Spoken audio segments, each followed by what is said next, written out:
big money to go to here and go to there, or museums, which are wonderful. But it's the experiences with the local people that are so cool. Yeah, I love that. Now, does your husband travel with you all these different places? And did you meet him traveling? Yeah, so this is a great story. So I'm from Iowa, spent my whole life trying to get out of Iowa, as I told you, and then I was moving a lot of these places, but my heart said I needed to move back to Sydney, Australia the second time. So I moved back the second time. It was the Olympics, and my husband. So anyway, it was the closing ceremony of the Olympics, and who did I meet but a boy from Iowa at the closing ceremony of the Olympics, and he happened to work in the same building, same company as my mom back in Des Moines, but we didn't know each other in Iowa. We knew the same people, and we figured out we were in the same restaurant the night before we left, but we didn't know each other. So our paths had to cross in Australia. We spent 2 years there, and then he proposed to me at the Olympics in Greece. We got married in Maui, and actually that's why we were supposed to be at Tokyo for our 15-year anniversary for the Olympics. However, he has a full-time job, so he's not able to travel like I am. But that said, we do a lot of traveling, and we have traveled over the last 20 years. We've been here and there and so forth. He doesn't get to travel as much as he'd like with me. But that said, I also have a company called, besides Global Gals, a company called Worldwide Connect. So I do international cross-cultural business training. I have a whole company dedicated to cross-cultural training. So I'm working with companies. So sometimes it's business travel. Sometimes it's travel with my husband. Sometimes I'm traveling with my mom, my family. Sometimes it's solo travel. So, some people say, well, my husband doesn't want to travel, or, that type of thing. We'll still go because, or I can't find anybody to travel. I can't tell you how many times people said they were going to travel with me, and then at the end they couldn't. And so I just started traveling by myself solo, because what I found is it's not that when you travel somewhere, yes, you might be going there solo, but you're never really alone, and especially because you'll meet people. But more than that, let's say you join a bus trip. So for example, 20 years ago, I joined a bus trip by myself. My friends didn't want to go. I didn't have a husband or a boyfriend at the time. So I just said, I'll go. I went to New Zealand, got on a bus with 50 people. They became friends. And guess what? To this day, 20 years later, the guy that I met on that bus, he's my Australian brother. I was just there a year ago from today. His family, he's been to Iowa. And so you just don't really know who you're going to, that's part of the adventure, is meeting the people on the journey. And I would encourage you to travel. Yeah. That's amazing. So there might be somebody out there in our audience that says, well, maybe they've lost their husband, maybe they're living single, and they like to travel, but they say, you don't travel just by yourself, except that I know somebody that travels all over the place by herself. But you have just explained that it's definitely a viable option. So what are some suggestions that you would make for somebody traveling? Because there could be like safety issues or that kind of thing. What would you suggest for somebody that says, hey, I think when the country opens up after COVID, I may want to go abroad? What are some safety tips that you can give somebody that's going to go solo? So, and this would apply whether you're going solo or with somebody too. I would say trust your gut and your instinct. Don't minimize how important that is. I would also say that, learn about the culture you're in. We talked about that. That's part of it. What are they wearing? What's this? What's that? Because you stand out. They always say in Europe, you can tell an American because they've got white tennis shoes and a baseball hat, right? Your goal is to kind of blend in. You're not always going to totally fit in, but you can blend in more, learn about that culture, what they wear, what they do, those types of things. Also, just prepare for those things. I always wear a money belt under my clothes, that type of thing. And also too, when you're in a hotel, this is something that happened to me in Iowa last year. I mean, I stayed at a hotel 1 hour from my house. Now keep in mind, I've stayed at hotels in Thailand and in many places around the world. But I had to learn the lesson the hard way in Iowa at a hotel where they had a fire in the kitchen. And I awoke to smoke and the fire alarm. But guess what? Because I had let down my guard, I'm in Iowa. I was always prepared when I was in other countries. But when I'm in my own country, I couldn't find it was wintertime. I couldn't find my coat. I couldn't find my flashlight. I couldn't find my shoes, all of those types of things. So, and I didn't know where the emergency was. But that said, that could happen anywhere. Again, these things can happen anywhere. But I will tell you, as a woman traveling to 85 countries, often alone, not always alone, nothing has happened to me safety-wise. Nothing. And so people say, oh, I'm scared to travel the world. I'll tell you what, the world's watching America right now and seeing what we're seeing on TV and seeing things. It's opposite, honestly.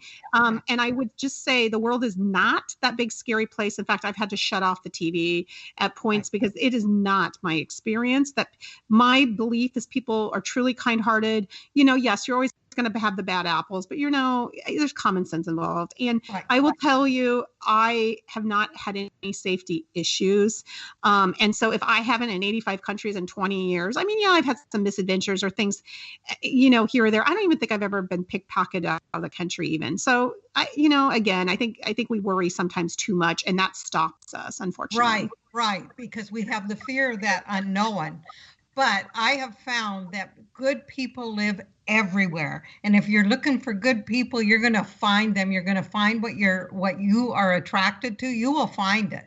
And what you look for, you will find. And so that is like a wonderful testimony for you out there. If you're going to travel solo, that she's been to 85 countries and never been pickpocketed. That's amazing.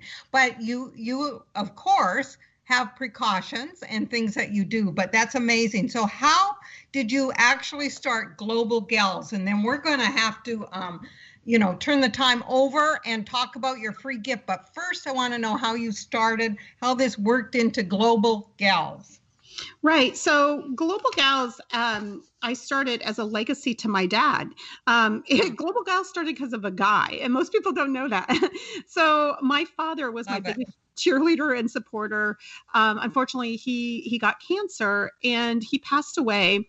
And I launched Global Gals on the 1-year anniversary of his passing because I wanted to empower and educate women like he, encourage them like he did for me. So I'm continuing his legacy to help encourage other Global Gals.